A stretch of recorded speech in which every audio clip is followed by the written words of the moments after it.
चलिए बच्चों आगे चलते हैं। Next is vibration of string fixed at both ends.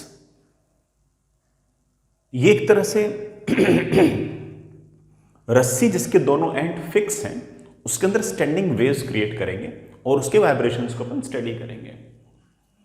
पूरे वेव ऑन स्ट्रिंग के अंदर सबसे ज्यादा सवाल अगर किसी टॉपिक के अगर पूछे जाते हैं तो बेटा वो वाइब्रेशन ऑफ स्ट्रिंग के पूछे जाते हैं, और पूरे वेव ऑन स्ट्रिंग के अगर सबसे आसान सवाल अगर किसी टॉपिक के होते हैं तो वाइब्रेशन ऑफ स्ट्रिंग के होते हैं।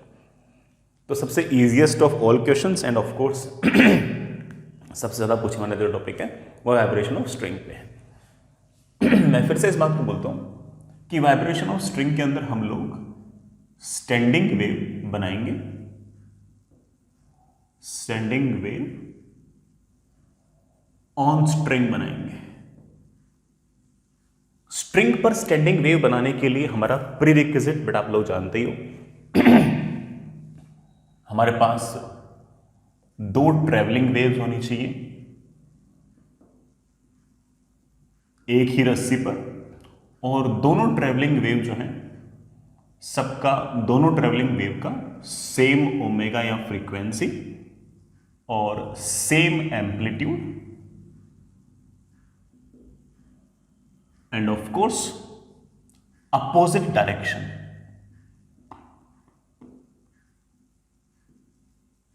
Of course opposite direction. तो बेटा हम पहले केस में रस्सी के दोनों एंड को फिक्स रखेंगे और उसमें हम स्टैंडिंग वेव्स बनाएंगे। चलिए बच्चों बनाते हैं। आपके पास बड़ा ध्यान दीजिएगा, ये एक वॉल है मान लीजिए,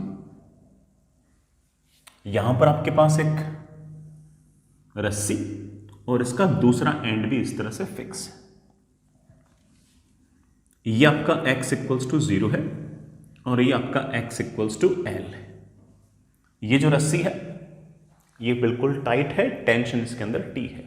मुझे इसके अंदर स्टैंडिंग वेव्स बनानी है। जो भी स्टैंडिंग वेव्स बनानी है बेटा उसका आपको हल्का फुल्का आइडिया है कि स्टैंडिंग वेव्स के अंदर ये वाला जो पॉइंट है, जैसे मैंने हेडिंग में लिख रखा है फिक्स्ड एट बोथ एंड्स, तो ये वाला जो पॉइंट है ये फिक्स है। ये वाला जो पॉइंट है बेटा ये भी फिक्स है। इस बात का तय मतलब ये है कि ये वाला पॉइंट भी नोड आएगा और ये वाला जो पॉइंट है ये भी आपका नोड आएगा। और हमने क्या किया कि रस्सी के इस हिस्से पर कुछ वेव्स क्रिएट की। वो वेव्स जाती हैं जाती हैं जाती हैं, पलट कर वापस आती हैं, फिर जाती हैं। मैं लगातार वेव्स क्रिएट कर रहा हूं, वेव्स जाएंगी जाएंगी जाएंगी, पलट कर आएंगी, जाएंगी जाएंगी जाएंगी, पलट कर आएंगी। किसी टाइम टी पर एक ट्रेवलिंग वेव कुल मिलाकर इधर से इधर जा रही है और एक ट्रेवलिंग वेव इधर से इधर आ रही है। हम एनर्जी का कोई लॉस नहीं मानेंगे, इसलिए मैं ऐसा कह सकते हैं कि जो वेव इधर जा रही है और जो वेव इधर से आ रही है दोनों का एम्पलीट्यूड सेम है, दोनों का सोर्स सेम है, तो ऑफ कोर्स दोनों का ओमेगा भी सेम है और वो दोनों वेव्स कुल मिलाकर स्टैंडिंग वेव्स बना सकती हैं। बस कंडीशन आपकी ये है कि ये वाला पॉइंट अगर फिक्स है तो ये नोड होना चाहिए, ये वाला पॉइंट अगर फिक्स है तो नोड होना चाहिए। स्टैंडिंग वेव्स मोर और लेस किस तरह की हो सकती हैं आपको हल्का फुल्का आइडिया है। मैं आपको सिखा चुका हूँ, काफ़ी हद तक मैं आपको फील करा चुका हूँ कि स्टैंडिंग वेव्स जो है उसमें पार्टिकल्स ऐसे ऐसे ऑसिलेट करते हैं जिनमें एम्पलीट्यूड जो है वो ऐसे 0 से लेकर 2a तक वेरी कर सकता है।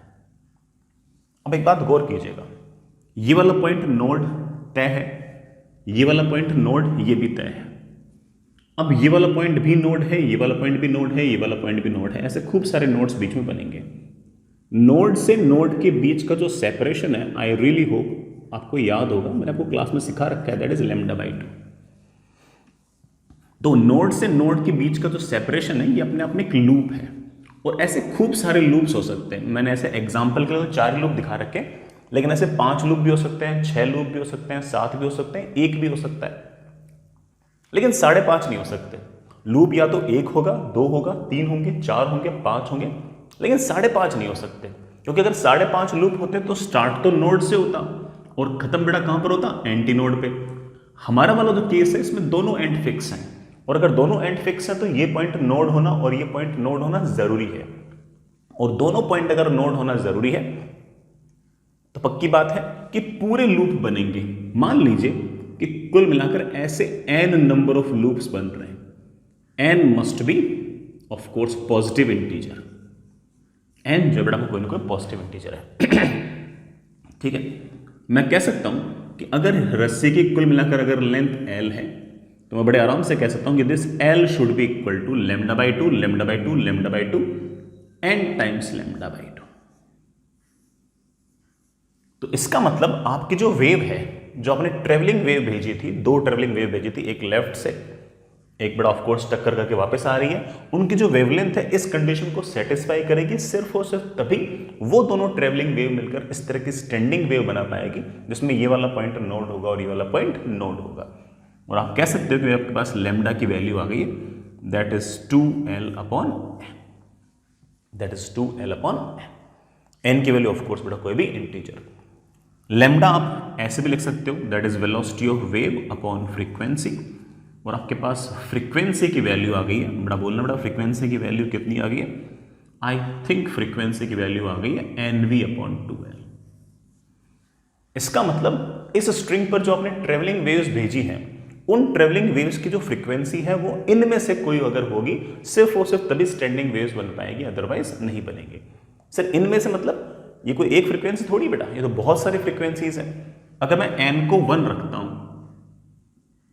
अगर मैं n को 1 रखता हूं तो सिर्फ और सिर्फ एक ही लूप बनेगा, सिर्फ और सिर्फ एक ही लूप बनेगा, और रस्सी जो होगी वो इस तरह से वाइब्रेट करेगी, सिर्फ और रस्सी इस तरह से वाइब्रेट करेगी। हम इसको डिटेल में देख भी लेंगे, रस्सी इस तरह से वाइब्रेट करेगी। अगर मैं n की वैल्यू को 1 रख दूं तो हमारे पास इस तरह की स्टैंडिंग वेव बन जाएंगी जिसमें सिर्फ और सिर्फ एक ही लूप होगा। n की वैल्यू को 1 रखने का मतलब ये कि एक ही लूप बनेगा, और ये सिर्फ और सिर्फ तब होगा जब आपकी ट्रेवलिंग वेव की जो फ्रीक्वेंसी है वो होगी, n को 1 रखना बच्चों, that is v upon 2l। इस फ्रीक्वेंसी का हम एक नाम भी निकालेंगे कि this is our fundamental frequency, this is our fundamental frequency. इसी तरह से अगर आपको दो लूप बनाने हैं, अगर आपको दो लूप बनाने हैं तो आपको n को 2 रखना पड़ेगा। जैसे मैंने n को 2 रखा उस केस में ये जो आपके पास रस्सी के दोनों एंड फिक्स है, ये तो वैसे के वैसे ही बच्चों। देन अब कुल मिलाकर दो लूप बनेंगे, एक लूप यहां से यहां, दूसरा लूप यहां से, ऐसे, और रस्सी इस तरह से वाइब्रेट करेगी। इस बार कुल मिलाकर 3 नोड है, एक यहां है, एक यहां है, एक यहां है। ये किस फ्रीक्वेंसी पे होगा, ये होगा फ्रीक्वेंसी, एक बार n को 2 रखना, आप देख पा रहे हो कि this is v upon n। आप ये भी देख पा रहे हो कि ये जो फ्रीक्वेंसी है ये हमारी फंडामेंटल फ्रीक्वेंसी की दुगनी है। इस फ्रीक्वेंसी को हम नाम देंगे, this is our second harmonic. क्या नाम रखेंगे बच्चों, सेकंड हार्मोनिक। फंडामेंटल फ्रीक्वेंसी की जितने टाइम्स होगा उतने हार्मोनिक। ठीक, कोई बच्चा कह दे कि सर ये वाला पॉइंट और ये वाला पॉइंट नोड है, ये बात ठीक है सर, लूप्स में कितने बना सकता हूं सर, 3 लूप बना सकता हूं, बिल्कुल। और रस्सी के अंदर अगर आप 3 लूप्स अगर बनाना चाहते हो तो इस तरह का अरेंजमेंट आएगा, ये आपके पास string and it will be like this. मैं इतना अच्छा बना नहीं पाया, वापस बना लेता हूं। It will be like this.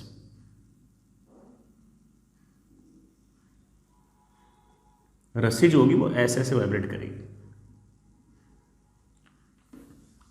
3 loop बनेंगे, नोड आपके पास 4 है, 1 2 3 4।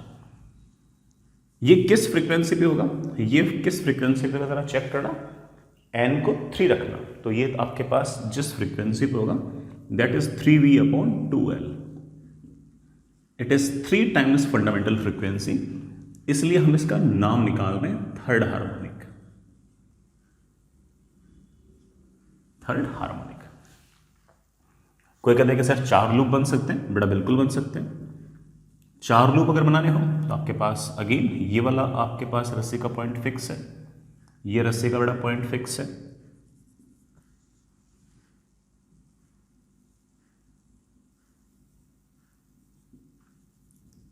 रस्सी ऐसे ऐसे वाइब्रेट करेगी। लूप 4 है लेकिन नोड 5 है, 1 2 3 4 5, ये आपका फोर्थ हार्मोनिक। 4 लूप है, नाम इसका क्या हो गया, फोर्थ हार्मोनिक। और ये किस फ्रीक्वेंसी पे होगा, मतलब आपकी जो ट्रेवलिंग वेव है उसकी किस फ्रीक्वेंसी पर इस तरह से 4 लूप बनेंगे। तो आप कह सकते हो कि सिर्फ और सिर्फ n को 4 रखना है, that is of course 2v/L, and as you can see that it is 4 times the fundamental frequency. तो इस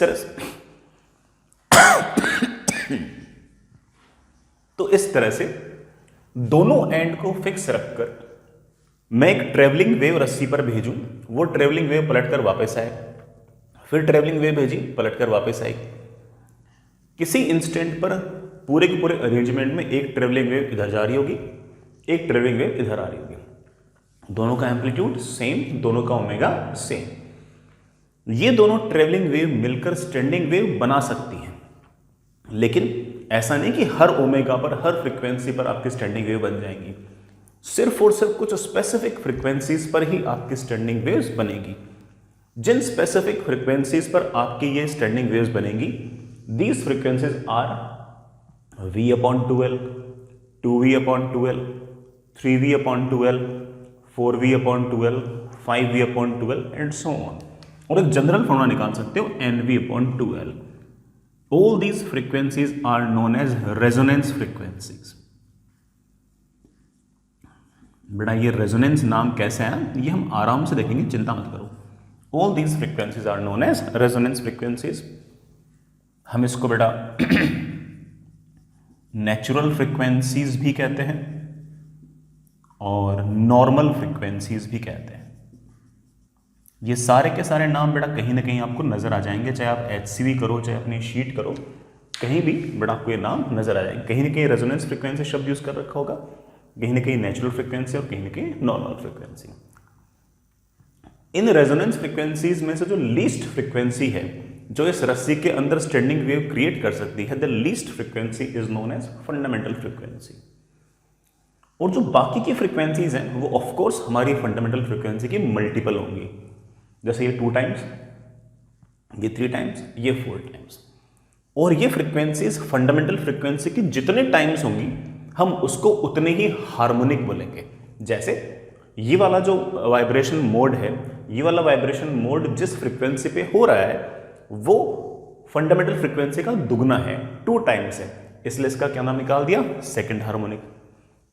ये जो रस्सी में 3 लूप बने हैं, ये 3 लूप बनने के लिए हमें जो ट्रेवलिंग वेव भेजी थी उसकी फ्रीक्वेंसी जो है वो हमारी फंडामेंटल फ्रीक्वेंसी की 3 गुना है, इसलिए हमने इसका क्या नाम निकाल दिया, थर्ड हार्मोनिक। इसी तरह से यहां पर 4 लूप बने हैं, 4 लूप बने हैं और ये किस फ्रीक्वेंसी पे हो पाएगा, ये ऑफ कोर्स एक रेजोनेंस फ्रीक्वेंसी पे हो पाएगा, और वो जो रेजोनेंस फ्रीक्वेंसी है हमारी फंडामेंटल फ्रीक्वेंसी की 4 गुना है, इसलिए इसका क्या नाम निकाल दिया, फोर्थ हार्मोनिक। तो इस तरह से आप ये बातें याद रख सकते हो। एक की बात याद रखनी है कि the least frequency with which the resonance can be set up is known as fundamental frequency, और बाकी सारी फ्रीक्वेंसीज जो होंगी वो हमारी फंडामेंटल फ्रीक्वेंसी की मल्टीपल होंगी, और जितनी मल्टीपल होंगी उसको उतने ही हार्मोनिक हम बोल देंगे। तो ये गिनने का तरीका है, ये गिनती का तरीका है, ये हमारे गिनती का तरीका है। लॉजिक समझ में आ गया, जितने टाइम्स फंडामेंटल उतने ही हार्मोनिक, ये बिल्कुल सिंपल गिनती का लॉजिक है। एक काउंटिंग और है, जो दूसरी काउंटिंग है उसे हम नाम देते हैं ओवरटोन। बेटा क्या नाम देते हैं, ओवरटोन। अब ओवरटोन का लॉजिक सुनना। ओवरटोन का लॉजिक ये है कि फंडामेंटल वाला जो है ना उसको तो भूल जाओ और उसके बाद सीधा काउंट कर दो 1 2 3 4 5 ऐसे। तो फंडामेंटल को भूलने के बाद सबसे पहली बार जो फ्रीक्वेंसी आई जिससे इस रस्सी के अंदर रेजोनेंस हो सकती है वो ये है, तो इसका हम एक नाम और निकाल सकते हैं, फर्स्ट ओवरटोन। क्या नाम निकाला बेटा अपन ने इसका, फर्स्ट ओवरटोन। फंडामेंटल फ्रीक्वेंसी के बाद जो सबसे पहले आया उसको फर्स्ट ओवरटोन बोल दिया। अगला जो आया उसको मैंने नाम दे दिया सेकंड ओवरटोन। फिर जो अगला आया मैंने उसको नाम दे दिया थर्ड ओवरटोन। लॉजिक समझो, लॉजिक समझो। लॉजिक क्या है, हार्मोनिक का क्या लॉजिक था कि आपकी जो रेजोनेंस फ्रीक्वेंसी है ये फंडामेंटल फ्रीक्वेंसी के जितने टाइम्स होगी उतना आपका हार्मोनिक। मान लो किसी रस्सी के अंदर स्टैंडिंग वेव बन रही है और जिस फ्रीक्वेंसी बन रही है वो मान लीजिए कि हमारी फंडामेंटल फ्रीक्वेंसी की 52 टाइम्स है, तो वो 52 हार्मोनिक हो गई। क्या हो गई? 52 हार्मोनिक हो गई। ठीक है। और ओवरटोन गिनती का लॉजिक क्या है? ओवरटोन गिनती का लॉजिक ये है कि आपकी फंडामेंटल फ्रीक्वेंसी वाला जो अरेंजमेंट है उसको भूल जाओ और फिर जो सबसे छोटी है उसको पहला ओवरटोन, फिर दूसरा ओवरटोन, फिर तीसरा ओवरटोन, चौथा ओवरटोन, ऐसे। यहां से हो सकता है कि बेटा आप लोगों ने कुछ बातें ऑब्जर्व की हों, जो ऑब्जर्व की हों मैं उनको एक एक करके लिखता हूं। चाहो तो आप याद भी कर सकते हो, मर्जी बेटा आपकी।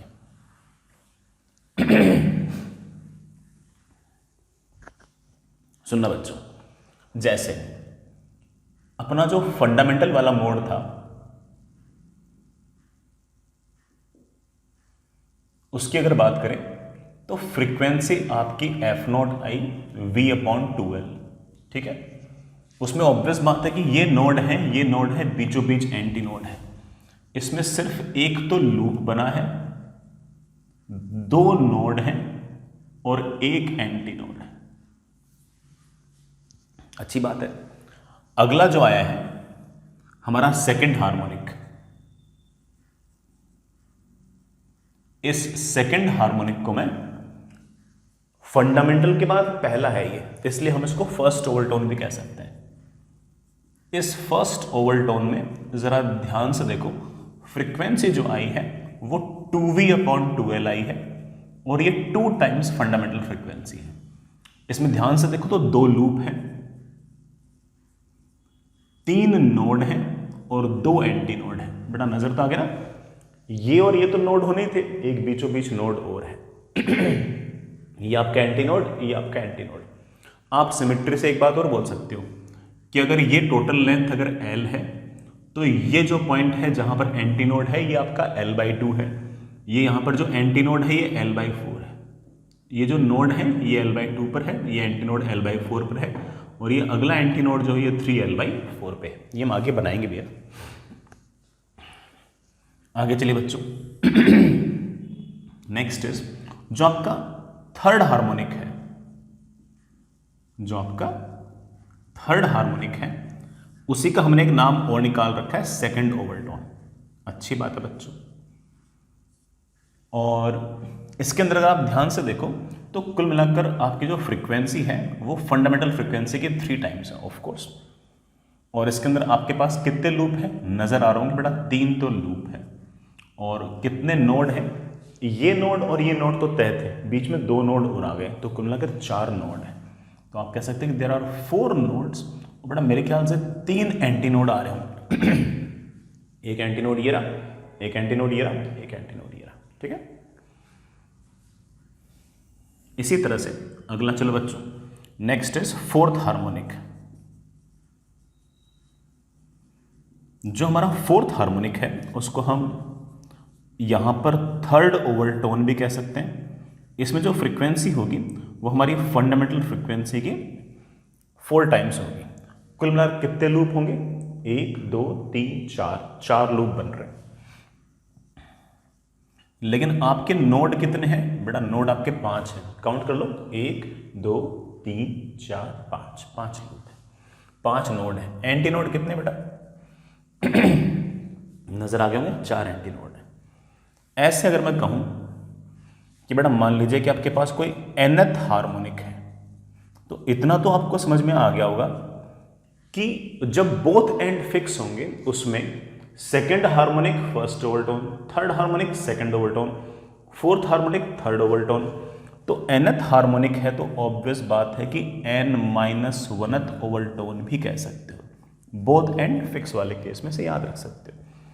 nth हार्मोनिक है तो पक्की बात है कि जो फ्रीक्वेंसी होगी वो n टाइम्स फंडामेंटल फ्रीक्वेंसी होगी, वो n टाइम्स V/2L होगी।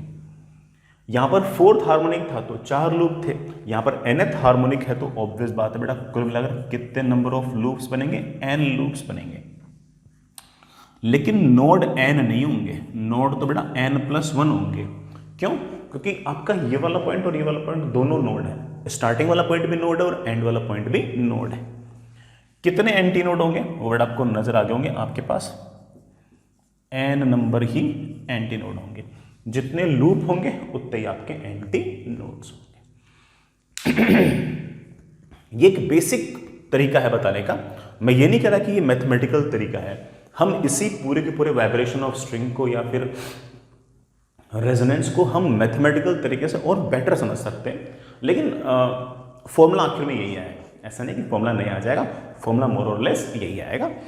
और हाँ, ये जरूर कि मैथमेटिकली अगर हम सोचेंगे तो ऑब्वियस बात है कि हमारे पास थोड़े से और इसी बात को सोचने समझने की थोड़ी सी हमारी क्षमता और बढ़ेगी, लेकिन मेन लेवल का कोई भी सवाल अगर होगा तो उसको हम बड़े आराम से इतनी सी इंफॉर्मेशन से कर सकते हैं, लेकिन हम तो ऑब्वियस बात है कि इन बात को और किसी तरीके से भी सोचेंगे।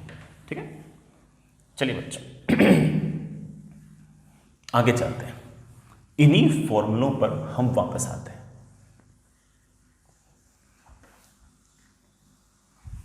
इन्हीं फॉर्मूलों पर बेटा हम वापस आते हैं, इन्हीं फॉर्मूलों को हम हल्का सा मैथमेटिकली भी निकालने की कोशिश करते हैं, मैथमेटिकली भी सोचते हैं।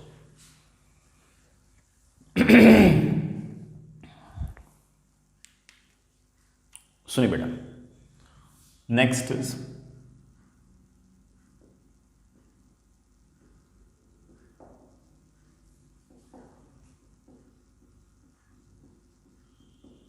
Mathematical interpretations. उसी बात को हम लोग मैथमेटिकली भी सोचते हैं। सुनिए बच्चों, ये थोड़ा ज़्यादा डिटेल्ड है, ज़्यादा शायद हमें और विजन मिलेगा बातों का, तो सुनिएगा, मजा आएगा आपको। आपके पास बेटा ये रस्सी का x = 0 वाला पॉइंट है, ये हमने दीवार में इस तरह से बांध रखा है, टाई कर रखा है। इसी तरीके से ये आपके पास रस्सी का दूसरा हिस्सा है, हमने इसको भी बांध रखा है, और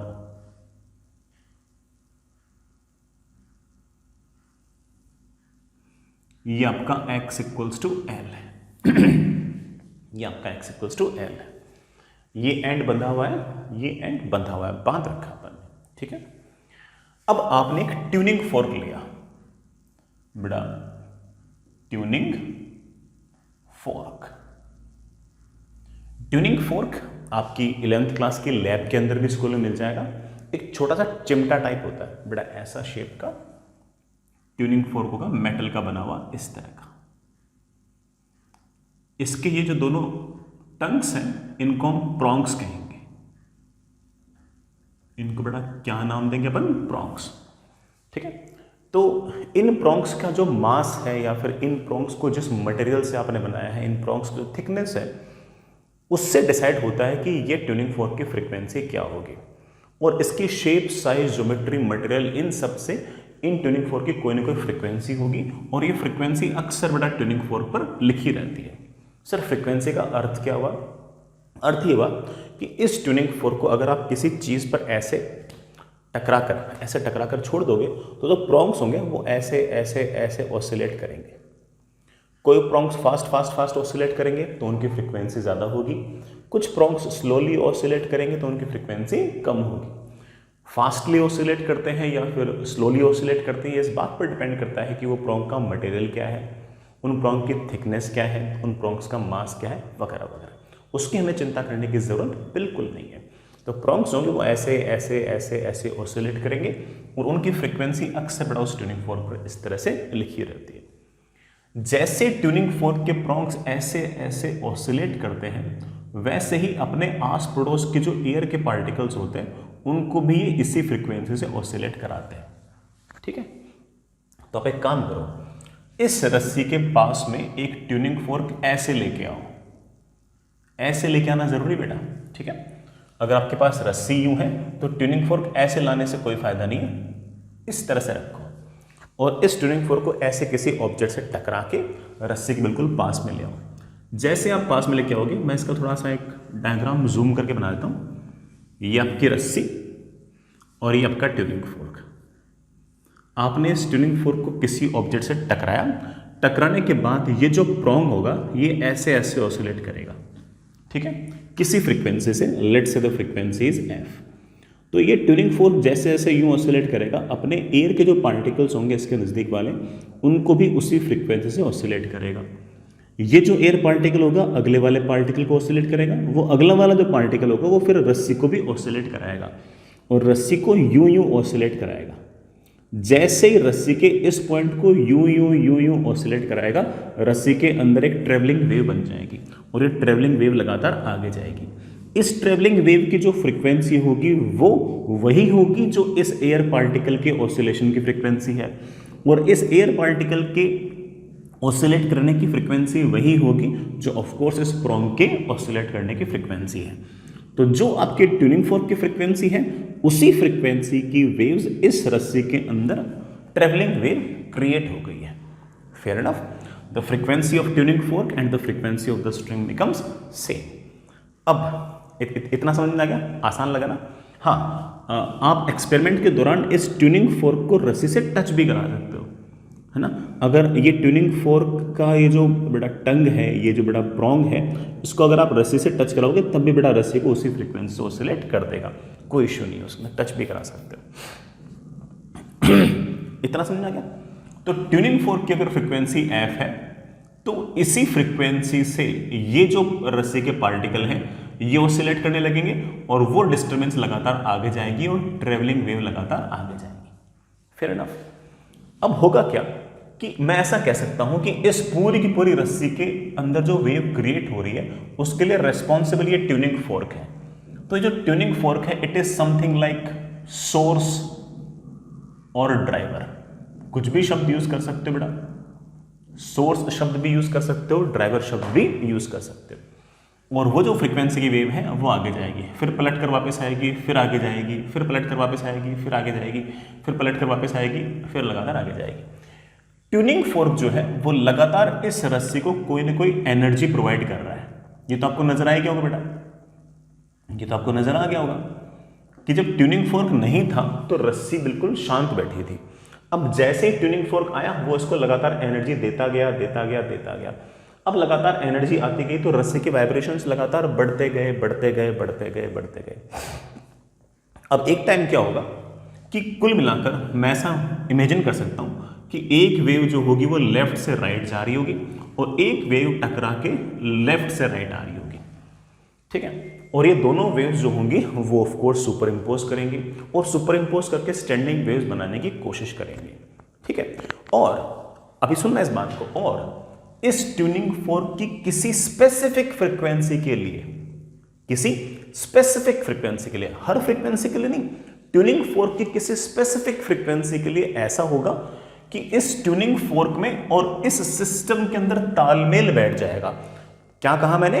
ट्यूनिंग फोर्क में और इस रस्सी में रेजोनेंस हो जाएगा।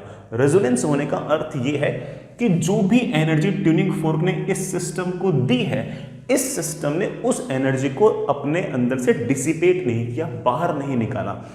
और बाहर नहीं निकाला इस बात का मतलब यह है कि जो लगातार ट्यूनिंग फोर्क एनर्जी दे रहा है, दे रहा है, दे रहा है, सिस्टम जो है उस एनर्जी को लगातार लिए जा रहा है, लिए जा रहा है, लिए जा रहा है और किसी और तरीके से उस एनर्जी को बाहर नहीं निकाल रहा।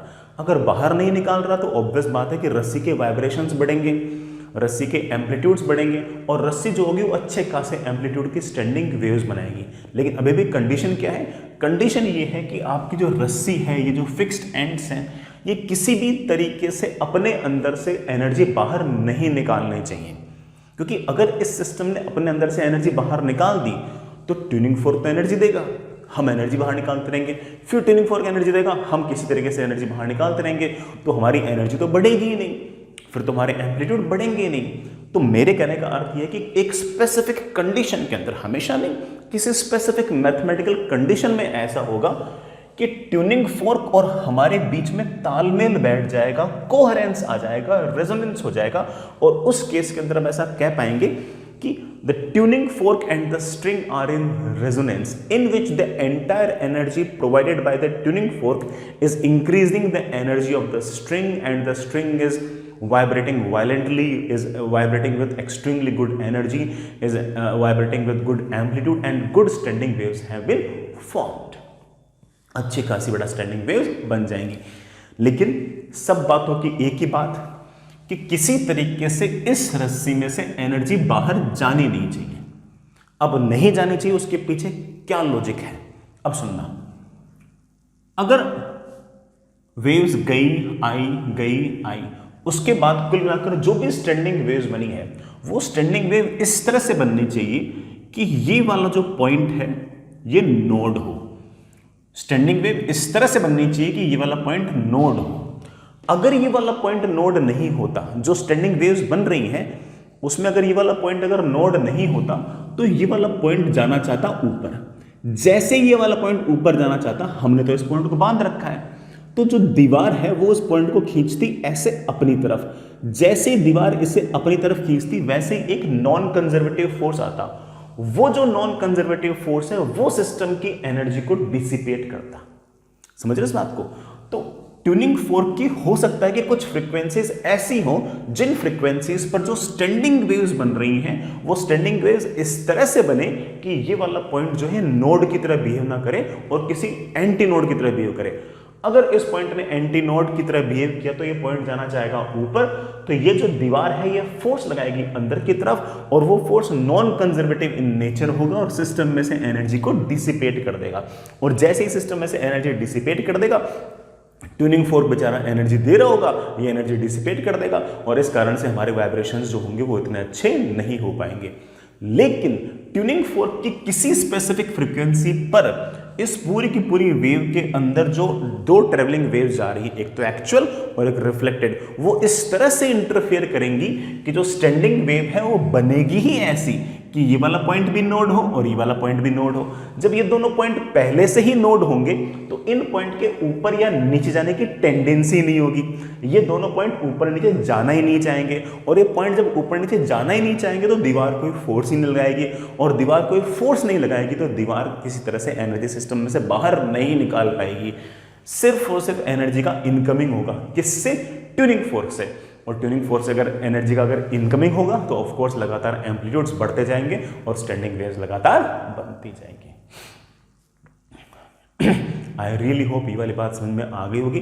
बहुत अच्छी बात थी, हालांकि है ना, मतलब इतनी सी बात याद ना रखो, सिर्फ इतनी सी बात याद रख लो कि ट्यूनिंग फोर्क इस रस्सी के साथ रेजोनेंस में तब होगी जब रस्सी में जो स्टैंडिंग वेव्स बन रही है उसमें x=0 और x=L नोड हो, तो हम कहेंगे कि ट्यूनिंग फोर्क और रस्सी के बीच में रेजोनेंस है, कोहेरेंस है। सिर्फ इतनी सी बात याद रख लो तब भी हमारा काम तो चल जाएगा। बट मैंने आपको पूरा उसके पीछे लॉजिक बताया कि बेटा इसके पीछे क्या क्या लॉजिक है, किस कारण से ऐसा हुआ है। I hope you get the point. तो चलिए बेटा, अब गणित पे आते हैं, मैथमेटिक्स पे आते हैं। मैं ऐसा मान के चल रहा हूं कि जो भी बेटा वेव्स लेफ्ट से राइट, राइट से लेफ्ट जा रही थी वो किसी टाइम पर इस तरह से है कि एक वेव कुल मिलाकर लेफ्ट से राइट जा रही है, उसकी इक्वेशन है y1 = a sin kx - ωt, और एक वेव जो है वो ऑफ कोर्स पलट कर वापस आ रही है, उसकी इक्वेशन है y2 = a sin, of course बड़ा डायरेक्शन अपोजिट है, kx + ωt + theta. We know that these two waves will superimpose. These two waves have equal amplitude, same omega, so of course the resultant may be a standing wave, and the standing waves is like this: y = y1 + y2। बेटा एक common ले लेना और हमारे पास आ गया sign, क्या आ गया बच्चे, kx + ωt + theta plus sine kx - ωt। Sine c plus sine d का अगर फॉर्मूला लगाऊं तो मेरे पास आ गया 2 sin c + d/2 cos c - d/2। ये हमारे पास रिजल्टेंट वेव की इक्वेशन आ गई। And as we know it very well कि it's an equation of standing wave, हमें पहले से इस बात का आइडिया है। तो हमारे पास जो कुल मिलाकर स्टैंडिंग वेव आई है that is y = 2a sin kx + θ/2 इसका cos ωt। और जैसे मैं आपको कई बार समझा चुका हूं कि ये जो है something something cos omega T, this is our amplitude. मैं इसको एक बार के लिए ए डैश लिख दूं, दिस इज अवर एम्पलीट्यूड। वो अलग बात है कि अलग अलग एक्स पर एम्पलीट्यूड अलग अलग है, होना भी चाहिए। अलग अलग एक्स पर एम्पलीट्यूड अलग अलग है, क्योंकि स्टैंडिंग वेव्स में सारे के सारे पार्टिकल्स जो हैं वो एसएचएम करते हैं, लेकिन सबका एम्पलीट्यूड बराबर हो ऐसा जरूरी नहीं है। ठीक है, मैं पहले से इस बात का आइडिया है। अब हम जानते हैं कि स्टैंडिंग वेव तो सही बात है, लेकिन अच्छी खासी एनर्जी से रस्सी तभी वाइब्रेट करेगी जब इस वाले पॉइंट पर और इस वाले पॉइंट पर जो दीवार है वो एनर्जी बाहर डिसिपेट ना करे। एनर्जी डिसिपेट तब नहीं करेगी दीवार जब दीवार इस रस्सी पर कोई फोर्स ना लगाए, कोई एक्स्ट्रा फोर्स ना लगाए। फोर्स कब नहीं लगाएगी? जब ये वाला पार्टिकल ऊपर या नीचे जाने की टेंडेंसी ना रखे। और ये ऊपर और नीचे कब नहीं जाना चाहेगा? जब ये वाला पॉइंट और ये वाला पॉइंट आपके नोड्स हो। तो आप कह सकते हो कि हमारे पास दो बाउंड्री कंडीशंस हैं। पहली बाउंड्री कंडीशन है कि हमारा x इक्वल्स टू 0 वाला जो पॉइंट है वो नोड होना चाहिए। अरे भाई, x इक्वल्स टू 0 वाला पॉइंट अगर नोड होना चाहिए तो x इक्वल्स टू 0 पर आपका एम्पलीट्यूड तो 0 होना चाहिए। तो आप कह सकते हो कि 2a साइन x को बड़ा 0 रखना, k into 0 plus theta by 2 is equals to 0। मेरे पास आ गया sine theta by 2 is equals to 0। इससे मेरे पास थीटा की दो वैल्यूज आ गई हैं, 0 एंड 2 पाई। बड़ा देख लेना, theta by 2 should be either 0 और पाई, तो थीटा आ गया 0 और 2 पाई। हालांकि हम जानते हैं 0 और 2 पाई तो एक ही बात है, जो 0 और 2 पाई तो एक ही बात है बेटा। तो मेरे पास थीटा का आंसर आ गया 0। तो कुल मिलाकर मेरे पास पहला रिजल्ट तो आ गया कि y is equals to 2a, theta को 0 रखना, sine kx cos omega t. अभी तक हमारा पूरा काम कंप्लीट नहीं हुआ है। हमारे पास second boundary condition, second boundary condition, मुझे x इक्वल्स टू l वाला जो पॉइंट है उसको भी तो नोड कंसिडर करना पड़ेगा। तो आप कह सकते हो कि हमारा जो x इक्वल्स टू l वाला जो पॉइंट है it should also V node. अरे भाई, x इक्वल्स टू l वाला पॉइंट अगर नोड है तो x इक्वल्स टू l पर आपका एम्पलीट्यूड 0 होना चाहिए। तो आपको कहना चाहिए कि 2a साइन k, x को बेटा क्या लिख देंगे हम? l लिख देंगे। ये x इक्वल्स टू 0, ये x इक्वल्स टू l है, it should be equal to 0। इसके 0 होने के लिए this kl should be equal to n pi. Sine pi भी 0 है, साइन 0 भी 0 है, साइन 2 पाई भी 0 है, और हमारे पास आ गया kl is equals to n pi. ये हमारे पास एक अच्छा रिजल्ट आ गया है, और इस रिजल्ट को हम अब आगे लेकर बढ़ते हैं। इस रिजल्ट को हम आगे लेके और सोचते हैं।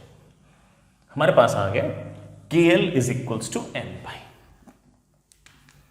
जैसे हमारे पास आ गया kl is equals to n pi, k को हम बड़े आराम से लिख सकते हैं 2 pi by lambda into l is equals to n pi.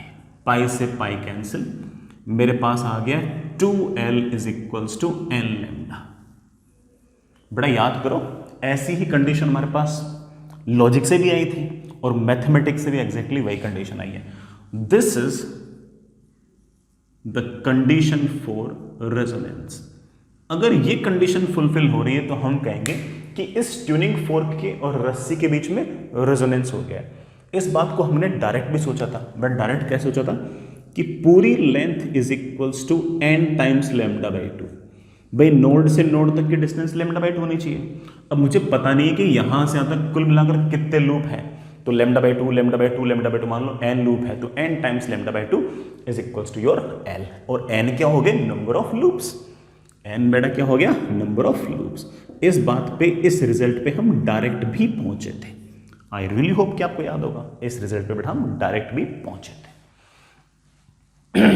This is the condition for resonance. इससे हम ये भी कह सकते हैं कि हमारे पास वेव की इक्वेशन आ गई है 2a साइन, बेटा k को क्या लिख लूं? k को लिख सकता हूं 2 पाई बाई लैम्डा, और लैम्डा को बड़े आराम से मैं लिख सकता हूं 2l अपॉन n। हमारे पास जो स्टैंडिंग वेव है उसकी इक्वेशन आ गई है y is equals to 2a sine बटा एक्स भी था।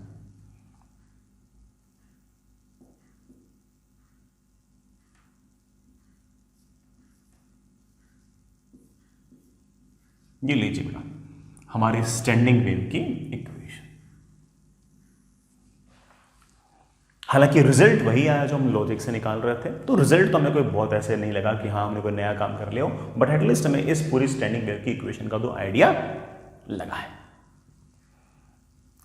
आगे चले बच्चों, एक बात और, मोस्टली सवाल जो होते हैं वो वेवलेंथ के नहीं होते हैं, मोस्टली सवाल होते हैं फ्रीक्वेंसी के। तो ये n/2 तो ठीक है। Lambda can written as velocity of wave upon frequency, so frequency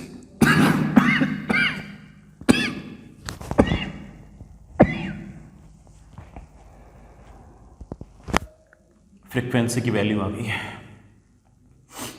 बेटा, क्या वैल्यू आ गई है, nv/2l। इस ट्यूनिंग फोर्क की फ्रीक्वेंसी, अगर इनमें से कोई फ्रीक्वेंसी हुई सिर्फ और सिर्फ तभी इस ट्यूनिंग फोर्क के और रस्सी के बीच में रेजोनेंस होगा और इस रस्सी के अंदर अच्छी खासी वाइब्रेशंस होंगी और रस्सी के अंदर स्टैंडिंग वेव्स बन पाएंगी। अगर ट्यूनिंग फोर्क की फ्रीक्वेंसी इनमें से जो फ्रीक्वेंसीज हैं उनके अलावा कुछ हुआ तो उस केस में ये वाले एंड पे और ये वाले एंड पे ये पॉइंट्स ऊपर नीचे जाना चाहेंगे और ये जो दीवार है ये बेटा कोई ना कोई नॉन कंजर्वेटिव फोर्स लगा देगी और वो लगातार सिस्टम में से एनर्जी निकालते जाएंगे। ट्यूनिंग फोर्क भले ही एनर्जी दे रहा हो लेकिन यहां से एनर्जी बाहर निकलती रहेगी और वाइब्रेशंस अच्छे खासे नहीं होंगे। So if tuning fork is having any one of these frequencies, any one, sir any one क्यों, बहुत सारे बेटा फ्रीक्वेंसीज, एन को 1 रखो, 2 रखो, 3 रखो, 4 रखो, any one of these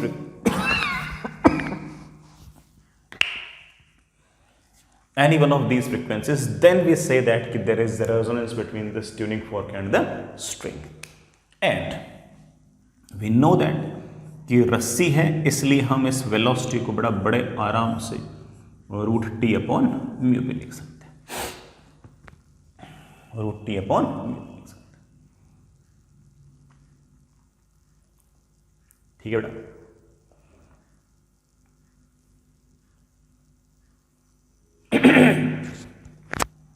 √T/μ भी इस तरह से हम लिख सकते हैं। हमारे पास ये फ्रीक्वेंसी आ गई, हमारे पास ये फ्रीक्वेंसी। आगे चलिए बच्चों, and all these frequencies if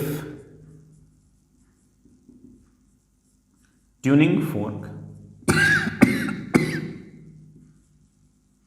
has any one of these frequencies, comma, then we say that tuning fork या source, then we say that tuning fork and string are in resonance, and string will vibrate with good energy and amplitude। जो हमारी string है वो अच्छे खासे energy से vibrate करेगी, अच्छे खासे एम्पलीट्यूड से वाइब्रेट करेगी।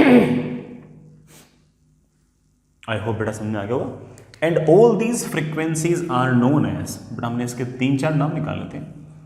One name is the most famous of all the names is resonance frequency, लेकिन बट अगर आप HCV वगैरह करते हो तो उसके अंदर इसी का नाम नॉर्मल फ्रीक्वेंसीज या नेचुरल फ्रीक्वेंसीज भी लिख रखा है। नोमेनक्लेचर बड़ा पता होना चाहिए आपको, नोमेनक्लेचर आपको पता होना चाहिए। और सारी फ्रीक्वेंसीज में से सबसे छोटी जो फ्रीक्वेंसी है, सबसे लीस्ट फ्रीक्वेंसी जिससे रेजोनेंस हो सकता है, वो बेटा n इक्वल टू 1 पुट करने पे आएगा, that is v upon 2l and that is 1 upon 2l। Velocity in string is of course root t upon l। बाकी जो फ्रीक्वेंसीज होंगी वो ऑफ कोर्स इसकी मल्टीपल होंगी। बाकी सारे के सारे फ्रीक्वेंसीज आप कह सकते हो कि that is n times f not, और n को हमने नाम दे दिया हार्मोनिक। जैसे मान लो कोई फ्रीक्वेंसी इस फंडामेंटल फ्रीक्वेंसी की 10 गुना है, तो हमने क्या बोल दिया कि that is 10th harmonic, that is 10th harmonic. ठीक है बच्चों, ये बात तो आपको समझ में आ ही गई होगी। हम इसके सवालों पर थोड़ा लेट आएंगे, ठीक है। सवाल तो बहुत आसान है, सवाल थोड़ा बहुत ही आसान होंगे, लेकिन मैं आपको ना फील कराने के मूड में हूं कि मेरे बच्चों का ना बढ़िया तरीके से ये फील आ जाए कि आखिर रस्सी वाइब्रेट करती कैसे है, अलग अलग मोड में वाइब्रेट कैसे करती है, तो उसकी फील लेते हैं। बाकी बेटा सवाल तो बहुत ही आसान होंगे, आपको चिंता करने की जरूरत ही नहीं पड़ेगी।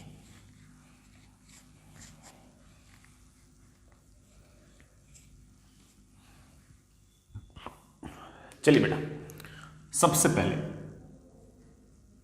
मैं 2-4 एग्जांपल ले रहा हूं। हार्मोनिक मोड,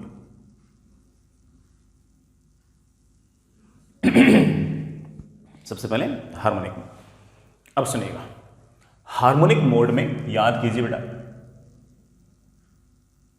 सॉरी कौन सा हार्मोनिक मोड मैंने लिखा नहीं, मैं काम करूंगा। सबसे पहले आपका फंडामेंटल मोड, हेडिंग बेटा चेंज करना।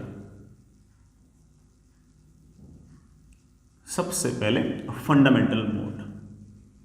फंडामेंटल मोड के लिए सबसे लीस्ट फ्रीक्वेंसी चाहिए, तो n इक्वल टू 1। अब ट्यूनिंग फोर्क की फ्रीक्वेंसी कितनी होनी चाहिए, n को 1 रखते v अपॉन 2l। ये आपके पास रस्सी जिसके ये वाला एंड और ये वाला एंड बेटा आपका फिक्स है, और आपने यहां पर एक ट्यूनिंग फोर्क ली है, और उस ट्यूनिंग फोर्क की जो फ्रीक्वेंसी है वो f नॉट है। ये आपका x इक्वल्स टू 0 है, और ये आपका x इक्वल्स टू l है। तो अगर इस ट्यूनिंग फोर्क की फ्रीक्वेंसी इस रस्सी की फंडामेंटल फ्रीक्वेंसी के बराबर होगी, तो ये ट्यूनिंग फोर्क जो है ये इस रस्सी को इस तरह से वाइब्रेट कराएगा। कैसे?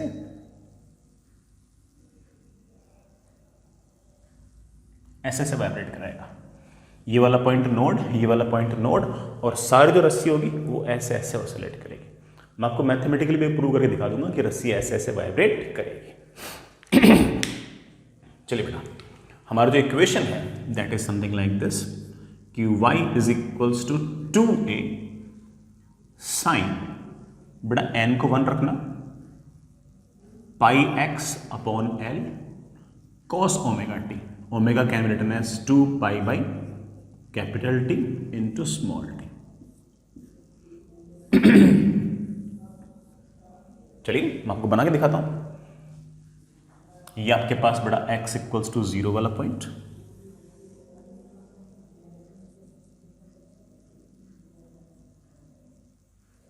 और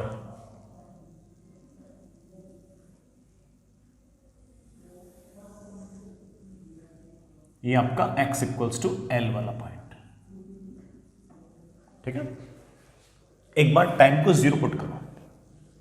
जैसे मैंने टाइम को 0 पुट किया तो रस्सी कैसे होगी, 0 पुट करते ही cos 0 तो 1 आ गया, और y की वैल्यू आ गई y is equals to 2a sine pi x by l। रस्सी की जो शेप होगी वो इस इक्वेशन से आएगी, रस्सी की जो शेप होगी वो इस इक्वेशन से आएगी।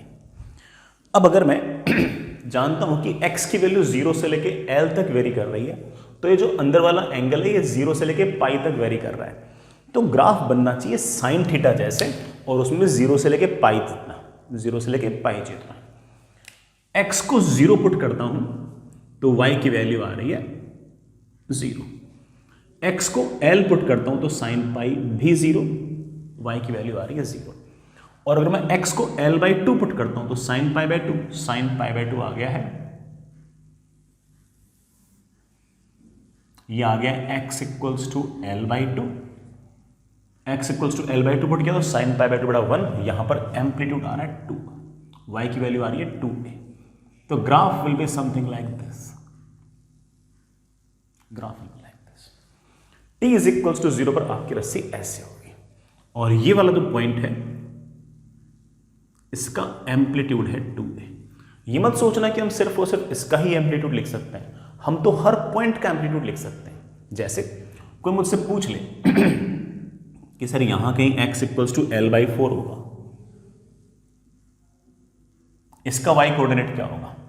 l बाई 4 रखना, l से l cancel, sine pi by 4, sine pi by 4 is I think 1 by root 2, 2a से मल्टीप्लाई किया तो ये डिस्टेंस आपके पास आ गई है रूट 2a। इसी तरह से कोई मुझसे पूछ ले कि sir x equals to 3l by 4 वाला जो पॉइंट होगा उसका y कोऑर्डिनेट क्या होगा? बड़ा एक बार 3l बाई 4 रख देना, उसका बेटा कितना आ गया? Root 2a। तो t इज इक्वल्स टू 0 पर रस्सी ऐसे है, सारे के सारे पार्टिकल अपनी एक्सट्रीम पोजीशन पे हैं, एक्सट्रीम पोजीशन पे है। एक्सट्रीम पोजीशन पे तो हर पार्टिकल की स्पीड 0 है, और इस टाइम पर कोई मुझे पूछे कि रस्सी के पास काइनेटिक एनर्जी कितनी है, तो मेरा जवाब होगा कि काइनेटिक एनर्जी तो 0 है। लेकिन मैं आपसे पूछूंगा कि इलास्टिक पोटेंशियल एनर्जी कैसी है, तो आप बोलोगे सर इस टाइम पर रस्सी की लेंथ एक्चुअल में तो ये थी L, अब लेंथ ऑफ कोर्स बढ़ गई है और ये तो मैक्सिमम लेंथ है, तो of course elastic potential energy इस केस में मैक्सिमम है। अगर मैं आपसे कहूं कि टाइम एक बार मुझे t/4 पर क्या होता है ये दिखाओ, तो t/4 पर रस्सी कैसे होगी देखते हैं। टाइम को कैपिटल t/4 रखो, कैपिटल T से कैपिटल T कैंसिल, 2 से बड़ा 4 कैंसिल, cos π/2 आ गया 0, cos π/2 अगर 0 आ गया, अब x कुछ भी हो, अगर ये टर्म 0 हो गई तो पक्की बात है कि y इक्वल्स टू 0 आ गया। तो इसका मतलब कैपिटल t/4 पर हमारी रस्सी जो होगी वो ऐसे y is equals to 0 type होगी, पूरी रस्सी सीधी हो जाएगी। तो सारे के सारे पार्टिकल एक साथ मीन पोजीशन से गुजर रहे हैं, गुजरने भी चाहिए। दो नोड के बीच में जितने पार्टिकल होते हैं सारे सेम फेज में होते हैं, लेकिन इस वाले पार्टिकल के पास स्पीड सबसे ज्यादा होगी, क्योंकि इसका एम्पलीट्यूड सबसे ज्यादा तो इसकी स्पीड भी सबसे ज्यादा। हमें तो ये स्पीड भी पता है, मीन पोजीशन से कोई पार्टिकल गुजरता है तो उसकी स्पीड होती है a ओमेगा। याद कीजिए बेटा कितनी होती है? a omega. इसका एम्पलीट्यूड a नहीं है बेटा, कितना है? 2a, तो इसकी स्पीड होगी 2a ओमेगा। कोई मुझसे पूछ ले कि इस पार्टिकल की स्पीड क्या होगी, इसकी थोड़ी कम होगी, amplitude into omega that is root 2a omega. इसकी कितनी होगी? Root 2a omega. ठीक है बच्चों, जैसे ही आपका टाइम कैपिटल t/2 हुआ, कैपिटल t/2 मैंने रखा तो cos पाई आ गया। cos पाई होता है -1, cos पाई होता है -1, तो मेरे पास y की इक्वेशन आ गई। क्या आ गई बेटा? ये अगर -1 हो गया तो y की वैल्यू आ गई है -2a साइन पाई x/l। मेरे ख्याल से मुझे कुछ बहुत ज़्यादा बोलने की जरूरत नहीं है। ग्राफ कैसा आएगा? -sin थीटा जैसा ग्राफ आएगा। सारे के सारे पार्टिकल वापस से अपनी एक्सट्रीम पोजीशन पर पहुंच गए। वो अलग बात है कि इसका एम्पलीट्यूड 2a है, इसका रूट 2a है, इसका रूट 2 है, बाकी को ऑफकोर्स 0 से लेकर 2a के बीच में कुछ ना पूछे। जैसे ही मैंने टाइम 3t/4 रखा, जैसे मैंने टाइम 3t/4 रखा, बड़ा यहाँ पर ऑफकोर्स 3π/2 बन गया। cos 3π/2 तो 0 होता है, और 0 होता है तो मेरे पास y की वैल्यू आ गई है 0। रस्सी बड़ा वापस से बिल्कुल स्ट्रेट हो गई है ऐसे। लेकिन रस्सी के सारे पार्टिकल्स पहले नेगेटिव एक्सट्रीम पे थे, अब बड़ा ऑफ कोर्स मीन पोजीशन से गुजरने सारे के सारे पार्टिकल्स के पास स्पीड ऊपर की तरफ होगी। इसके पास ज़्यादा होगी, इसके पास कम होगी। हाँ, इन दोनों पार्टिकल के पास कोई स्पीड नहीं होगी। कैपिटल टी पर से बड़ा ये पहुंच जाएगा। तो आपने देख लिया, ये नोड फिक्स, बाकी सारे पार्टिकल ऐसे ऐसे ऐसे ऑसिलेटरी मोशन कर रहे हैं। इस टाइम पर ऑफ कोर्स काइनेटिक एनर्जी 0 है और इलास्टिक पोटेंशियल एनर्जी मैक्सिमम है। इस पॉइंट पर रस्सी अपनी नेचुरल लेंथ पर आ गई है, तो पक्की बात है कि आपकी इलास्टिक पोटेंशियल एनर्जी 0 है, लेकिन इस इवेंट पर आपकी जो काइनेटिक एनर्जी है ये मैक्सिमम है। इस वाले केस में वापस से सारे के सारे रस्सी के पार्टिकल अपनी एक्सट्रीम पोजीशन पर पहुंच गए हैं, तो ऑब्वियस बात है कि काइनेटिक एनर्जी तो वापस से जीरो हो गई है, लेकिन रस्सी की लेंथ सबसे ज़्यादा बढ़ गई है, तो यहाँ पर आपकी इलास्टिक पोटेंशियल एनर्जी मैक्सिमम है। फिर से रस्सी नेचुरल लेंथ पर आ गई है, तो आपकी इलास्टिक पोटेंशियल एनर्जी जीरो हो गई है, लेकिन आपकी काइनेटिक एनर्जी इस टाइम पर मैक्सिमम है। सर कोई मुझसे पूछ ले इस सवाल के अंदर कि मुझे है ना इसकी एनर्जी निकालनी है, नोड से नोड के बीच जो रस्सी है उसकी एनर्जी निकाल सकता हूं क्या मैं? बिल्कुल निकाल सकते हो, कोई लोड नहीं है, बड़े आराम से निकाल सकते हो। हम आगे जाके निकालेंगे भी, लेकिन तुम्हारे पास दो ऑप्शन है, ये या तो मैक्सिमम इलास्टिक निकाल ले या मैक्सिमम काइनेटिक निकाल ले, बराबर ही होंगी दोनों। मैक्सिमम काइनेटिक निकालनी आसान है, 12mv²। हाँ, हर पार्टिकल की स्पीड अलग अलग है, कोई बात नहीं, हम इंटीग्रेट कर देंगे, हमारा आंसर आ जाएगा, हम निकालेंगे, बेटा कभी नहीं कभी। एक बार हम आगे बढ़ते हैं, इतना समझ में आ गया? अभी तो हम सिर्फ और सिर्फ फील कर रहे हैं कि यार हार्मोनिक मोड में कैसा होगा वगैरह वगैरह, हम एक बार तो सिर्फ और सिर्फ फील कर रहे हैं, बाकी हम धीरे धीरे सारे काम कर लेंगे। चलिए बच्चों, फंडामेंटल मोड में रस्सी किस तरह से वाइब्रेट करेगी हम लोगों ने बड़े प्यार से देख लिया, बाकी मोड भी देख लेते हैं, कौन सा टफ काम है।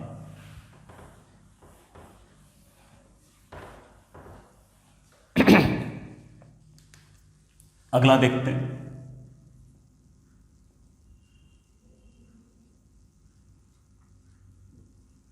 Second harmonic mode. Second harmonic mode में हमें n को 2 रखना पड़ेगा, तो जो फ्रीक्वेंसी आएगी वो आएगी NV/2L, n को बेटा 2 रख दिया तो V/L। As you know that it is 2 times fundamental frequency. Second harmonic है, लेकिन फंडामेंटल के बाद सबसे पहला है, इसलिए हम इसका एक नाम और निकालते हैं, फर्स्ट ऑर्डर। ठीक है बच्चों, इक्वेशन कैसी होगी? अब एक काम कीजिए, इस n को 2 रखो, n को बेटा 2 रखो, तो मेरे पास इक्वेशन आ गई है y = 2a sin 2πx/L cos ωt। Omega पसंद ना हो तो बेटा cos को तुम लिख सकते हो 2π/T × स्मॉल t। इतना ही तो फर्क पड़ा कि बेटा आपके हार्मोनिक में ना, आपके फंडामेंटल में πx/L था, तो x की वैल्यू को 0 से लेके L तक वेरी किया, तो ये अंदर वाला एंगल 0 से π वेरी किया। इस बार यहां पर 2 आ गया, तो x को मैं 0 से लेके L तक वेरी करूंगा, तो ये वाला एंगल जो होगा ये 0 से 2π तक वेरी करेगा।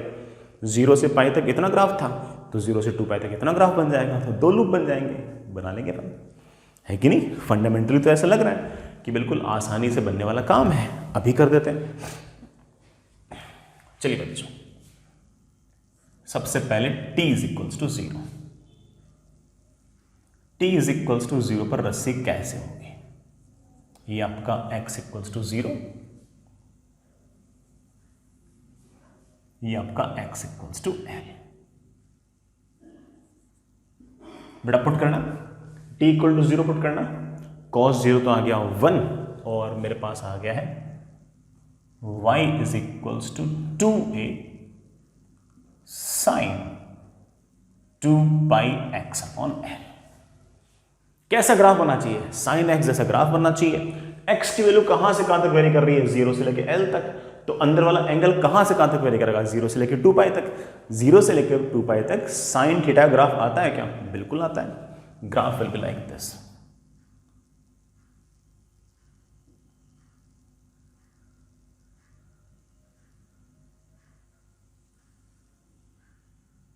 Graph will be like this. कुछ वैल्यूज पुट करना चाहो तो कर सकते हो। x को L/4 रखना, x को L/4 रखा तो यहां पर sin π/2 आ गया, तो y की वैल्यू आ गई है 2a। तो ये जो L/4 वाला पॉइंट है ये आपका एंटी नोड है, यहां पर एम्पलीट्यूड आ रहा है 2a। x को एक बार L/2 पुट करना, 2 से 2 कैंसिल, L से L कैंसिल, sin π होता है 0, तो ये पॉइंट आपके पास आ गया L/2 वाला पॉइंट, ये आपका नोड है, ये वाला पॉइंट और ये वाला पॉइंट तो नेचुरल नोड होने ही थे, एक बीच में एक्स्ट्रा नोड और आ गया बिल्कुल बीचों बीच।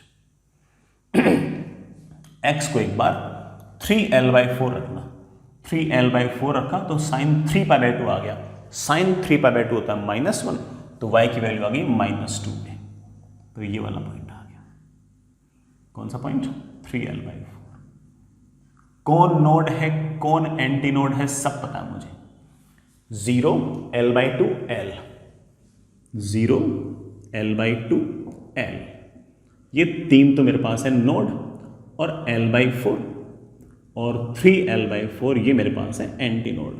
ये नोड और एंटी नोड कहाँ बन रहे हैं ये बताने के लिए हमें इतनी मैथमेटिक्स लाने की जरूरत नहीं थी, हम लॉजिक से बता सकते थे कि हाँ 2 लूप बनाने हैं, ऐसे से बांट दो, खुद कर सकते थे। ठीक है बच्चों, रस्सी अपनी एक्सट्रीम पोजीशन पर है। ये मत सोचना कि हम सिर्फ और सिर्फ यही एम्पलीट्यूड बता सकते हैं। कोई मुझसे पूछ ले कि x = l/8 वाला जो पॉइंट है उसका एम्पलीट्यूड क्या है, तो सिर्फ और सिर्फ x को l/8 रखना है, तो उसका एम्पलीट्यूड पता लग जाएगा, उसकी पोजीशन पता लग, सब पता लग। Fair enough. अगर मैंने टाइम को कैपिटल T/4 रखा तो इसी रस्सी का शेप कैसा होगा?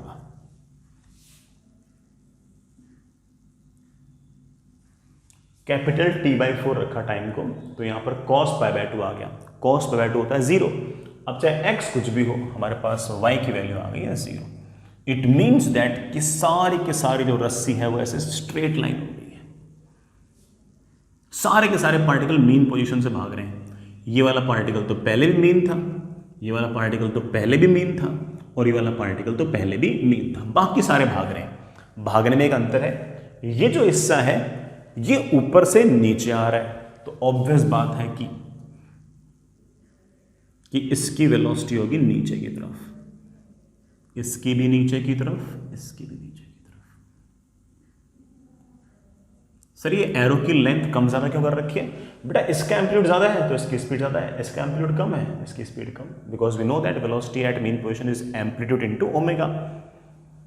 ये जो पोजीशन है, ये जो रस्सी है, ये ऑफ कोर्स नीचे से ऊपर जा रही है, सारे के सारे मीन पोजीशन से गुजर रहे हैं। इस वाले पॉइंट की वेलोसिटी सबसे ज्यादा होगी, इसकी कम और कम, कम और कम।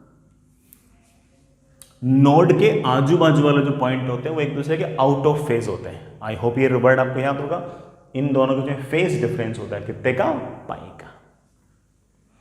इसी तरह से कोई मुझसे पूछ ले कि टाइम t = कैपिटल T/2 पर क्या होगा, तो आप बड़े इत्मीनान से कहोगे कि सर वैसे तो हम मैथमेटिक्स से बता सकते हैं, लेकिन अब तो लॉजिक भी हमें हल्का फुल्का आइडिया लग गया कि कैसे कैसे काम करता है। चलो मैथमेटिक्स से देख लेते हैं। मैंने टाइम को कैपिटल T/2 रखा तो cos π आ गया, cos π होता है -1, तो y की वैल्यू आ गई -2a sin 2πx/l। बड़ा माइनस साइन थीटा जैसा ग्राफ आएगा।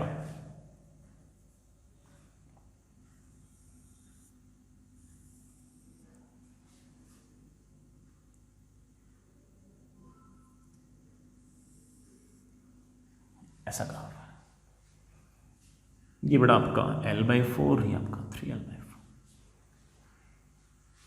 मैं सीधा ही बोल दूं बेटा, जैसे टाइम 3t/4 आएगा फिर से बेटा आपके सारे के सारे जो रस्सी है वो स्ट्रेट हो जाएगी। ये ऑफ कोर्स नीचे से ऊपर जा रहे होंगे, ये वाला पॉइंट आपका फिक्स होगा, ये ऑफ कोर्स बेटा इस तरह से आपके नीचे जा रहे हैं। So easy, so easy.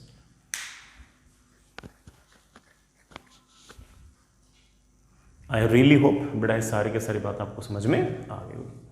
ऐसे मैं second harmonic, third harmonic, fourth harmonic सारे बड़े आराम से बना सकता हूँ, हमें कोई दिक्कत ही नहीं है।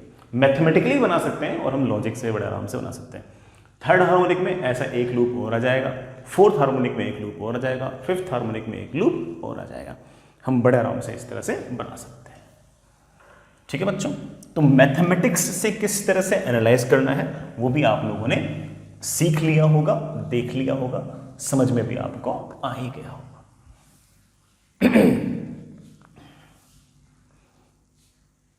मैं एक बार ऐसे ही बोल रहा हूं बेटा, अगर मैं ऐसे थर्ड हार्मोनिक मोड की अगर बात करूं तो आप ऐसे कह सकते हो कि ये आपकी रस्सी दो फिक्स्ड एंड्स के बीच में बंधी हुई है, इसको 6 इक्वल पार्ट्स में डिवाइड कर दो, 6 इक्वल पार्ट्स में डिवाइड कर दो।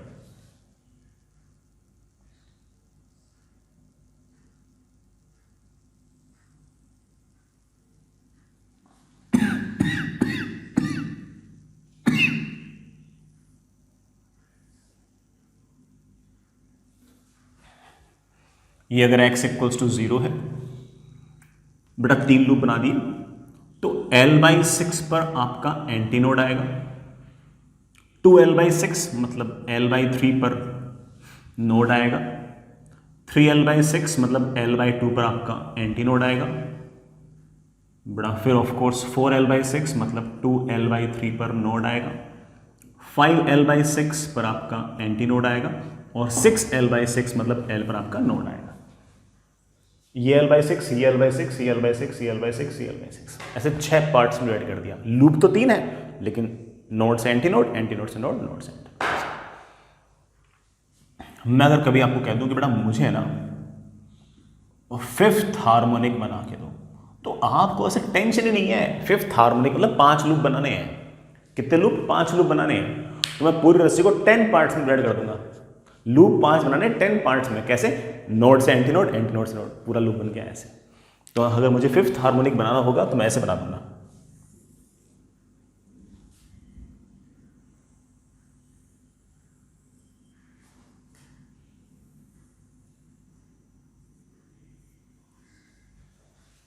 ऐसे बनते हैं।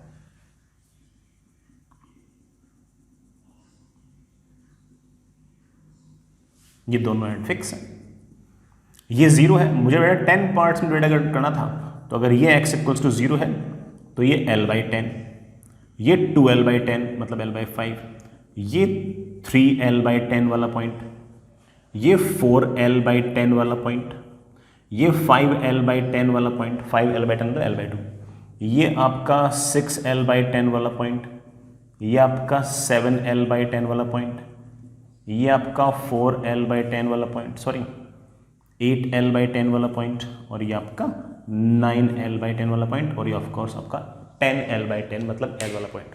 कहां पर नोड है, कहां पर एंटी नोड है, सटासट बता सकते हैं अपन बढ़िया आराम से। कोई लोड ही नहीं है अपन को, है ना। कोई इक्वेशन की भी जरूरत नहीं है अपन को। तो ऐसा लगे इक्वेशन पता होगी तो सवाल कर पाएंगे अपन, हम तो ऐसे बता देंगे। हम तो बेटा ऐसे बता देंगे। तो इस तरह से हम बड़े आराम से फील ले सकते हैं कि हमारे हार्मोनिक्स किस किस तरह से बनते हैं। चलिए बच्चों, मैंने आपको बहुत बोर कर दिया, सॉरी फॉर दैट, लेकिन मुझे ऐसा लगता है कि आप लोगों को ये बोथ एंड फिक्स में किस तरह से रेजोनेंस होती है और किस तरह से ट्यूनिंग फोर्क रस्सी को वाइब्रेट कराता है, इसकी काफी हद तक आपको फील आ गई होगी। अब 2-3 छोटे छोटे से सवाल कर लेते हैं। ये एंड फिक्स है, ये रस्सी है, पुल्ली के ऊपर से गुजर रही है, तो आप इस पॉइंट को भी फिक्स मान सकते हो। फिर यूं चलते चलते बेटा हमने कोई मास डाल रखा है ऐसे। This is 1 point, this is 6.4 kg मास। यहां से लेकर यहां तक जो रस्सी है ये 50 सेंटीमीटर लॉन्ग है, और इसका मास बेटा 20 ग्राम है। Of course 20 gram is very small as compare to 6.4 kg। ठीक है, ठीक है बच्चों। ये वाला एंड फिक्स, बेटा ये वाला पॉइंट भी पुल्ली के ऊपर से यूं गुजर रहे हैं, तो इस पॉइंट को मैं इस तरह से फिक्स मान सकते हो। ये वाला पॉइंट मूव नहीं करेगा, एकदम चिपक रखा है ऐसे पुल्ली के साथ। ठीक, फाइंड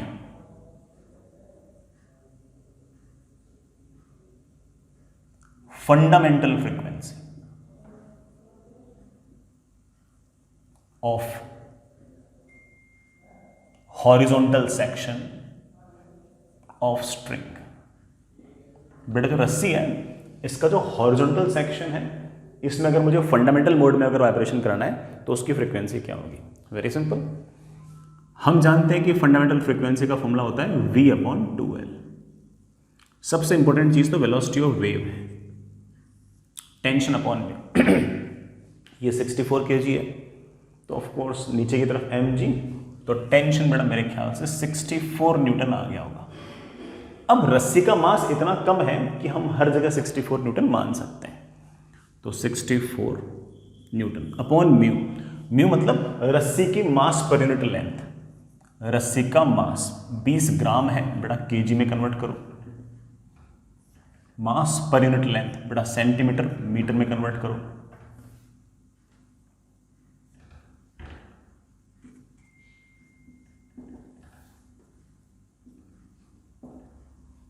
बेटा कितना आ गया, 2/50 आ गया क्या?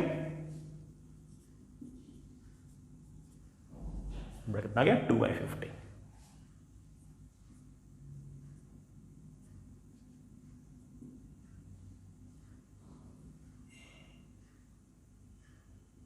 बेटा वेलोसिटी कितनी आ गई बेटा, that is under root of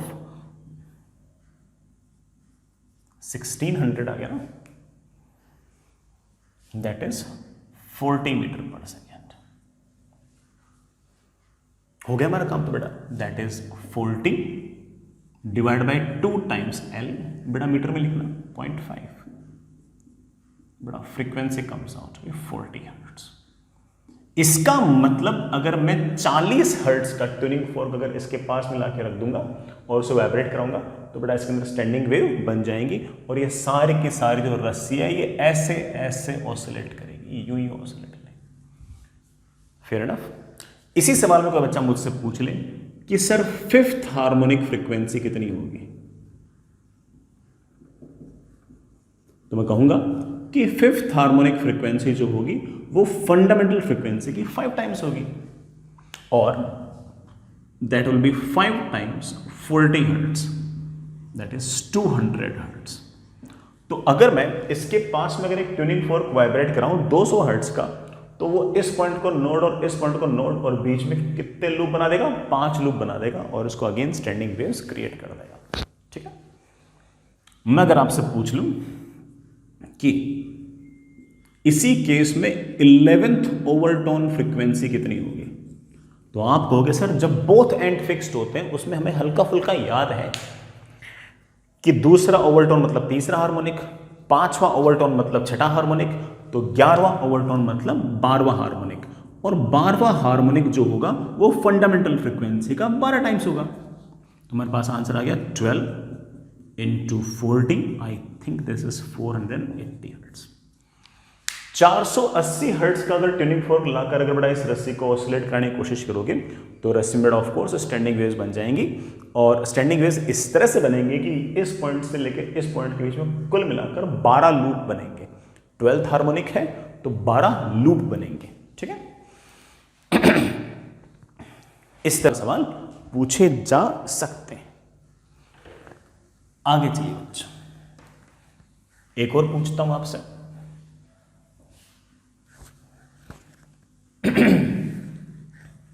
एक सवाल बेटा आपसे और पूछता हूं। हमारे पास एक बड़ा वायर है, वो wire fixed at both ends से, दोनों एंड्स से बंधा हुआ है, और उसका मास पर यूनिट लेंथ जो है वो 5 × 10⁻³ kg पर मीटर दे रखा है। ठीक है बच्चों। इस वायर के अंदर 2 कंसेक्यूटिव रेजोनेंस फ्रीक्वेंसीज दे रखी है। 2 consecutive resonance frequencies of this wire are 420 hertz and 490 hertz। 2 consecutive resonance frequency. बड़ा कंसेक्यूटिव का मतलब कि ये अगर मान लो 5वां हार्मोनिक है तो ये छठा हार्मोनिक है, ये अगर 50वां हार्मोनिक है तो ये 51वां हार्मोनिक है। ठीक है। तो हमसे पूछा गया है कि फाइंड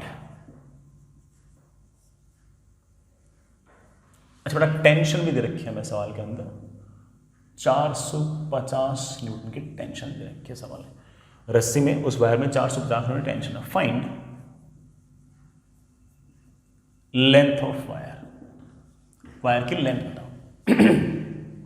करते बेटा कोशिश। ये दोनों कंसेक्यूटिव फ्रीक्वेंसीज हैं, इसका मतलब तय है कि ये अगर आपका nth हार्मोनिक है तो ये ऑब्वियस बात है कि आपका n+1th हार्मोनिक है। मैं कह सकता हूं कि 420 hertz is actually n times fundamental frequency and obviously 490 hertz is obviously n+1 times fundamental frequency. अगर मैं माइनस करूं तो मेरे पास आ गया 70 इज इक्वल्स टू f0। मतलब फंडामेंटल फ्रीक्वेंसी मेरे पास 70 हर्ट्ज है और फंडामेंटल फ्रीक्वेंसी का हम फॉर्मूला जानते हैं, दैट इज v/2l। बड़ा v तो पता लग ही जाएगा, t दे रखा है, म्यू दे रखा है, तो l भी आ जाएगा। v कितना है? v है √ऑफ टेंशन अपॉन म्यू। बड़ा म्यू में मैंने 10⁻³ ऊपर ले गया। ये कितना आ गया? 90। तो मेरे पास आ गया 9 × 10⁻⁴ का रूट, that comes out to be 300 आ गया बेटा, ठीक है।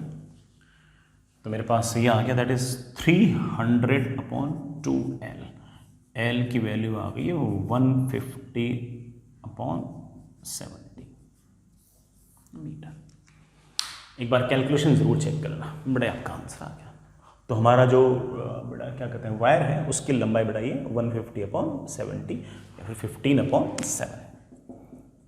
15/7 मीटर, ये लेंथ है। यही नहीं, हमें एक बात और पता है कि फंडामेंटल फ्रीक्वेंसी अगर 70 हर्ट्ज है तो ये वाला जो फ्रीक्वेंसी है ये फंडामेंटल फ्रीक्वेंसी के 6 टाइम्स है। इसका मतलब पक्की बात है कि ये वाली फ्रीक्वेंसी जो है ये 6th हार्मोनिक है और 6th हार्मोनिक है, बोथ एंड फिक्स है, तो ऑब्वियस बात है कि ये आपकी 5th ओवरटोन है। ये सवाल में पूछा नहीं है, ऐसे बातें कर रहे हो। ये जो 490 हर्ट्ज है ये हमारी फंडामेंटल फ्रीक्वेंसी की कितनी 7 टाइम्स है, तो ऑब्वियस बात है कि ये आपकी 7th हार्मोनिक है। 7th हार्मोनिक मतलब ये आपकी 6th ओवरटोन है। ये पूछा नहीं बेटा, ऐसे ठीक है, वैल्यूज देखिए तो वो बता दी कि ऐसा है, ठीक है। तो बहुत ही ऑब्वियस सी बातें थी, कोई बहुत ही टफ बात तो नहीं थी, ठीक है। आगे चलते हैं बेटा।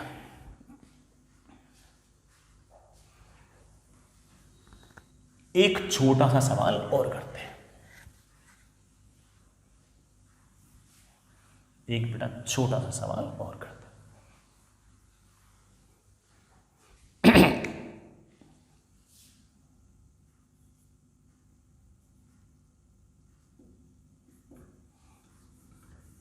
बेटा मान लीजिए कि आपके पास इस तरह का अरेंजमेंट है,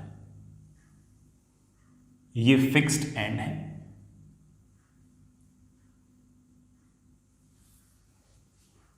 ठीक है बेटा, और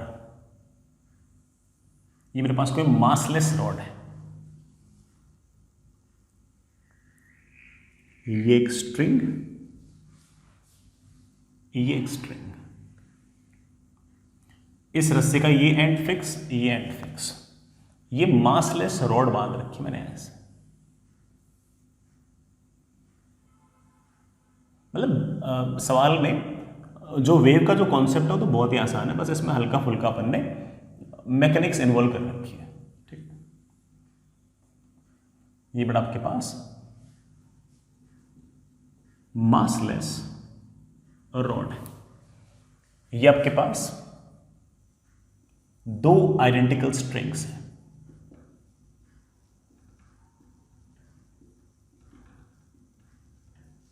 आइडेंटिकल स्ट्रिंग है तो दोनों का म्यू तो सेम ही हो गया, दोनों का बड़ा म्यू तो सेम है, ठीक है बच्चों।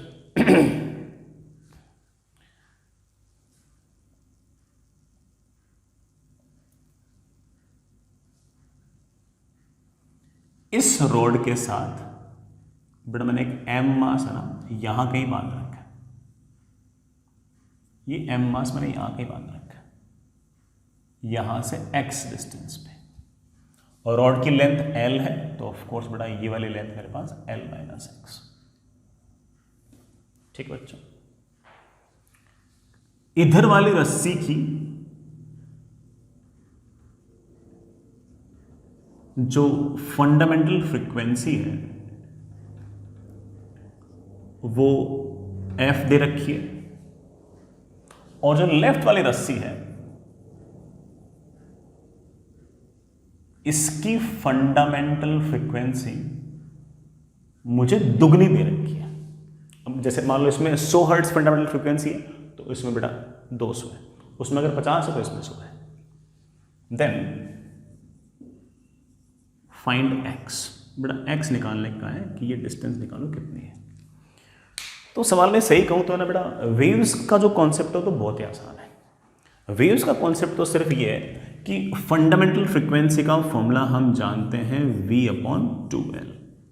l मतलब बेटा ये वाला लेंथ नहीं, ये इनकी लेंथ, तो चलो मैं कैपिटल L लिख देता हूं। l दोनों में सेम है, लेकिन इसके मुकाबले इसकी फंडामेंटल फ्रीक्वेंसी दुगनी है। तो इसका सीधा सीधा अर्थ ही हुआ कि इसमें अगर वेलोसिटी ऑफ वेव अगर v है, तो इसमें वेलोसिटी ऑफ वेव v नहीं है बेटा, कितनी है 2v है, ये मतलब। और वेव की वेलोसिटी का जो फॉर्मूला है वो हम बड़े आराम से जानते हैं कि √t/μ होता है, यही होता है। यहां पर म्यू और यहां पर म्यू सेम है, यहां पर म्यू और यहां पर म्यू सेम है, क्योंकि दोनों स्ट्रिंग तो आइडेंटिकल है, तो दोनों का मास पर लेंथ भी तो आइडेंटिकल हुआ। इसके मुकाबले अगर इसमें स्पीड दुगनी है तो तय बात है कि यहां पर टेंशन अगर t है तो यहां पर टेंशन पक्की बात है कि 4t है। वेलोसिटी बेटा दुगनी तभी होगी ना जब टेंशन 4 गुना होगी, रूट के अंदर है वो। तो यहां टेंशन t है तो यहां टेंशन 4t है कि नहीं? तो इतना पता लग गया कि यहां पर टेंशन t तो यहां पर टेंशन 4t। अब बाकी बेटा मैकेनिक्स है। मैकेनिक्स आप जानते हो क्या होगी, ये मासलेस रोड है, अच्छी बात है बेटा मासलेस है। मासलेस ना होती हम तब भी सवाल कर लेते, हमने किए भी हैं आरबीडी के अंदर। यहां पर टेंशन t है, यहां पर टेंशन 4t है, और ऑफ कोर्स बेटा सारा सिस्टम रेस्ट पे है। यहां पर आपका mg, ये आपके पास x है, ये आपके पास l माइनस एक्स। मैं आपको कितनी बार सिखा चुका हूं कि सारा का सारा सिस्टम अगर इस तरह से नेट फोर्स 0 है, नेट टॉर्क 0 है, नेट टॉर्क 0 कर दो। सर कहां से करूं? जितना मैंने आपको सिखा रखा है, मैंने आपको बता रखा है, कहीं से भी कर दो, सबसे अच्छा रहेगा। चलो यहां से कर देते हैं। यहां से mg का टॉर्क तो 0, 4t का टॉर्क आएगा ऐसे, t का टॉर्क आएगा ऐसे। सारा का सारा सिस्टम अगर इक्विलिब्रियम पे है तो net torque should be equal to 0। यहां से mg का टॉर्क तो वैसे 0, 4t का टॉर्क और t का टॉर्क अपोजिट तो आ रहा है, बराबर कर दो। 4t का टॉर्क आएगा ऐसे, कितना आएगा बच्चे 4t इंटू एक्स। t का टॉर्क आएगा ऐसे, कितना आएगा t into L minus x. t से t कैंसिल, मेरे पास आ गया 5x equals to L. x की वैल्यू आ गई है l/5। ये हमारा आंसर आ गया। ये बड़ा IIT एडवांस का सवाल था, और मोर और लेस वैल्यूज भी शायद ऐसी थी। थोड़ा सा टफ कब हो सकता था, जब रोड का मास दे देते हैं तब कोई बात नहीं बेटा, रोड का भी अपन mg दिखा देते हैं, उसका भी टॉर्क लिख देते हैं, हम कोई ना कोई आंसर तो फिर भी निकाल देते हैं, है कि नहीं? आई होप समझ गए इस बात को।